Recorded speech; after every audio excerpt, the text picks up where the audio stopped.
जय हिंद दोस्तों। Tally Prime के क्लास 5 में आपका बहुत बहुत स्वागत है। आज हम लोग अकाउंटिंग वाउचर के बारे में जानेंगे। तो आइए हम स्टार्ट करते हैं। दोस्तों, अगर आप मेरा 4th क्लास तक नहीं देख पाए हैं तो एक बार प्लेलिस्ट में जाइए और वहाँ वीडियो 1 से लेकर के यानी क्लास 1 से लेकर के क्लास 4 तक आप ज़रूर वॉच कीजिए। आइए दोस्तों, आज हम क्लास 5 स्टार्ट करते हैं। सबसे पहले हमें जाना है यहाँ पे वाउचर में जाने के बाद हमें कुछ वाउचर्स पे काम करने होते हैं, जो फिलहाल मैं एक एक करके सारे वाउचर्स को आपको डिटेल्स में क्लियर करते चलेंगे। जिसमें सबसे पहला वाउचर होता है वो होता है कॉन्ट्रा वाउचर, जिसका शॉर्टकट की होता है F4। दोस्तों, अगर आप वाउचर के अंदर जा कर के F4 बटन पे क्लिक करते हैं, यानी जो कीबोर्ड का F4 होता है सबसे ऊपर में, फंक्शन की जिसको बोलते हैं, अगर वो प्रेस करते हैं F4 तो ये कॉन्ट्रा वाउचर ऑटोमेटिक आपके टेली प्राइम में ओपन हो जाएगा।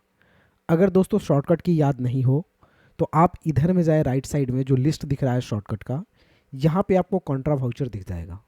आप इस पर क्लिक करें तो आपके पेज में कॉन्ट्रा वाउचर इस तरह के इंटरफेस में दिखेगा। अब दोस्तों, कॉन्ट्रा में हम एंट्री करने से पहले आपको कॉन्ट्रा के बारे में बता दें कि कॉन्ट्रा एक आपका वाउचर है जो ट्रांजेक्शन्स के लिए यूज़ किया जाता है। और दोस्तों, इसमें जितना भी बैंक से रिलेटेड काम होता है आपके बिजनेस में, जैसे बैंक में पैसा डालना, बैंक से पैसा निकालना, एक बैंक से दूसरे बैंक में पैसा को ट्रांसफ़र करना इत्यादि, इस तरह के वर्क के लिए हम लोग कॉन्ट्रा वाउचर का इस्तेमाल करते हैं। जैसे दोस्तों, इसमें अगर हम कुछ एग्जांपल बना करके देखें तो आपको ज़्यादा समझ में आएगा। तो आइए हम कुछ एग्जांपल्स देखते हैं। जैसा कि दोस्तों आप स्क्रीन पे देख पा रहे होंगे, इसमें पहला क्वेश्चन है कैश डिपॉजिटेड इनटू बैंक 5000। 5000 रुपया बैंक में डिपॉजिट करना है, यानी डिपॉजिट का मतलब होता है जमा करना। तो अगर हम अपने बिजनेस का पैसा अगर बैंक में जमा करते हैं, जो बैंक मेरे बिजनेस से रिलेटेड हो यानी वो कॉन्टैक्ट हो, तो हम इसकी एंट्री टेली प्राइम के कॉन्ट्रा वाउचर में करेंगे। आइए करके देखते हैं। हम टेली प्राइम ओपन कर चुके हैं और जब भी हम एंट्री करते हैं बैंक में डिपॉजिट करने का, तो बैंक में जब भी डिपॉजिट होता है तो क्रेडिट में कैश होता है, तो क्रेडिट में कैश डालेंगे, अमाउंट 5000 डालेंगे।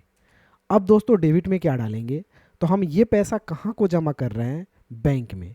तो हम क्रिएट में जा कर के इंटर करेंगे और एक लेज़र बनाएंगे हम बैंक का।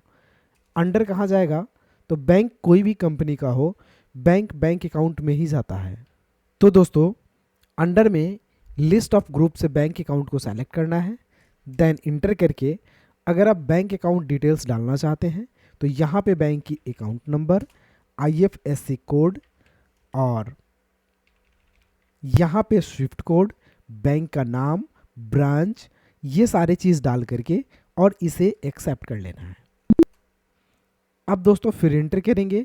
इंटर करने के बाद जब भी हम बैंक में पैसा जमा करते हैं तो ये डेस्टिनेशन आपसे पूछा जाता है, जिसमें कितने का नोट क्या है। तो दोस्तों, अगर हम 5000 जमा कर रहे हैं, जिसमें हम 1000 का नोट सपोज 5 डाल लेते हैं फॉर एग्जांपल्स।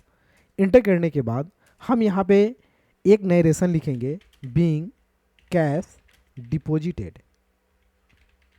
और इंटर करके इसे हम एक्सेप्ट कर लेंगे।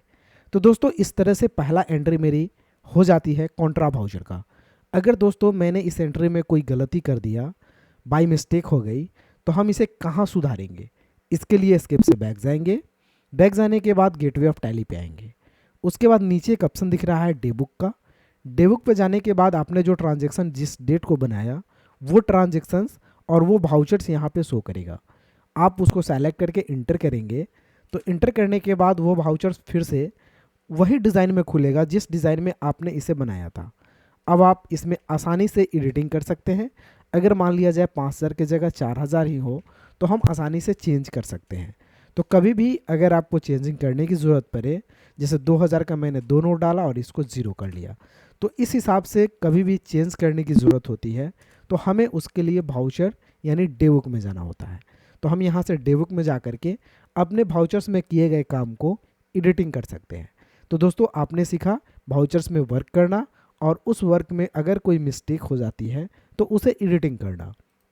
फिर से हम वाउचर में चलते हैं और कॉन्ट्रा का अगला क्वेश्चन बनाते हैं। ये क्वेश्चन है दोस्तों, cash withdraw from bank 6000। Cash withdraw किया जा रहा है। विड्रॉ का मतलब होता है पैसा निकालना।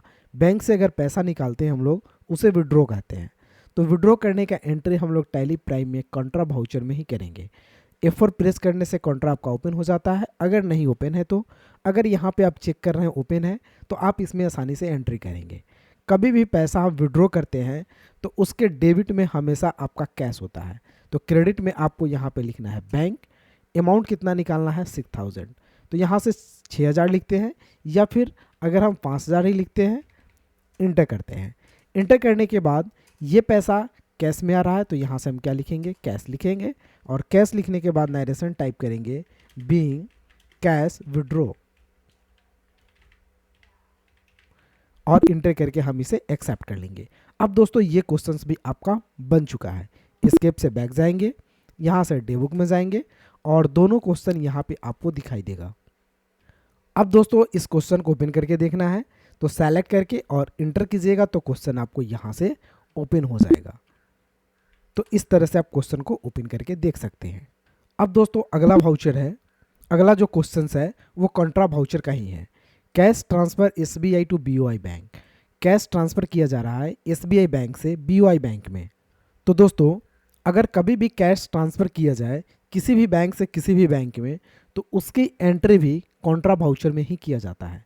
इसके लिए टैली प्राइम को खोलना है। कॉन्ट्रा वाउचर ऑलरेडी खुला हुआ है। हमें इस क्वेश्चन को बनाने के लिए वाउचर में जाना होगा, फिर इंटर करना होगा। इंटर करने के बाद एक बैंक से दूसरे बैंक में ट्रांसफ़र किया जा रहा है, तो ये ट्रांसफ़र हो रहा है SBI बैंक से। तो मुझे क्रेडिट में लिखना है SBI बैंक, तो हम यहाँ से क्रिएट में जाते हैं और एक लेज़र बनाते हैं हम SBI बैंक का। दोस्तों बैंक कोई भी हो, अंडर बैंक अकाउंट में ही जाएगा। जिस अकाउंट से आप ट्रांसफ़र कर रहे हैं उसका अकाउंट नंबर, उसका FCI जो भी होगा वो कोड, IFSC कोड, और इंटर करने के बाद स्विफ्ट कोड वगैरह भी अगर डालना चाहते हैं तो डाल सकते हैं, अदरवाइज हम इसे एक्सेप्ट कर लेते हैं। अमाउंट डालते हैं यहाँ पे 10,000, 10,000। उसके बाद यहाँ पे पूछेगा आपसे डेबिट, तो डेबिट में BOI बैंक में जमा हो रहा है, तो हम फिर से क्रिएट में जाएंगे और एक लेज़र BOI का बनाएंगे, bank of India bank. Inter करेंगे, ये भी अंडर बैंक अकाउंट में जाएगा, और जिस अकाउंट नंबर में ट्रांसफ़र हो रहा है वो यहाँ डालेंगे, उसका हम यहाँ पे IFSC कोड डालेंगे, और इंटर करने के बाद हम इसे एक्सेप्ट कर लेंगे। अगर आप नरेशन लिखना चाहते हैं तो नरेशन टाइप कर सकते हैं, being cash transfer SBI to BOI, और इसे इंटर करके एक्सेप्ट कर लेते हैं। तो दोस्तों ये तीनों एग्जांपल्स बन गए, और कॉन्ट्रा के बारे में आपको अच्छा से नॉलेज हो गया कि कभी भी हम लोग वाउचर के, कॉन्ट्रा वाउचर होते हैं उसमें बैंक से रिलेटेड जितने सारे भी बिजनेस के वर्क होते हैं वो सारे वर्क हम लोग कॉन्ट्रा वाउचर में ही करते हैं। अगर दोस्तों इसमें एडिटिंग करना होता है तो हमें डेबुक का इस्तेमाल करना है, और यहाँ से हम देख भी सकते हैं और यहाँ से हम एडिट भी कर सकते हैं। अब दोस्तों अगला वाउचर जो है वो वाउचर है आपका पेमेंट, जिसका शॉर्टकट की F5 होता है। अब दोस्तों किसी भी प्रकार की एक्सपेंसेस हो या फिर आप किसी को पेमेंट कर रहे हो, तो ये दोनों एंट्री आपको पेमेंट में ही करना होता है। तो आइए दोस्तों कुछ हम एग्जांपल्स के थ्रू पेमेंट में एंट्री करके देखते हैं कि पेमेंट में एंट्री हम लोग कैसे करेंगे। जैसा कि आप स्क्रीन पे देख रहे हैं, कुछ पेमेंट से रिलेटेड मुझे क्वेश्चंस यहाँ पे दिए गए हैं। इस क्वेश्चंस को मुझे सॉर्ट आउट करना है टैली प्राइम के पेमेंट वाउचर में। पहला क्वेश्चन है सैलरी पेड 5,000। किसी एम्प्लॉय को सैलरी पेड किया जा रहा है 5,000 रुपया। तो ये जब भी पेमेंट लगा हो, पेड लगा हो आपके क्वेश्चन में, उसकी एंट्री पेमेंट में ही करनी होती है। तो हम टैली प्राइम के पेमेंट खोलते हैं। पेमेंट खोलने के लिए शॉर्टकट की F5 प्रेस करते हैं। यहाँ से पेमेंट आपका ओपन हो जाता है।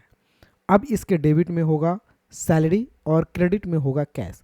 अगर दोस्तों DR और CR आपको अच्छा से समझ में नहीं आ रहा है तो आप 4th क्लास यानी डे क्लास 4th को ज़रूर आप अच्छा से देखें, आपको डेबिट एंड क्रेडिट लिखने आ जाएगा। हम यहाँ से क्रिएट में जाते हैं और एक लेज़र बनाते हैं सैलरी का। दोस्तों सैलरी हमेशा खर्चा होता है, तो इसकी लेज़र इनडायरेक्ट एक्सपेंसेस में जाती है। उसके बाद इंटर करके हम इसे एक्सेप्ट कर लेते हैं।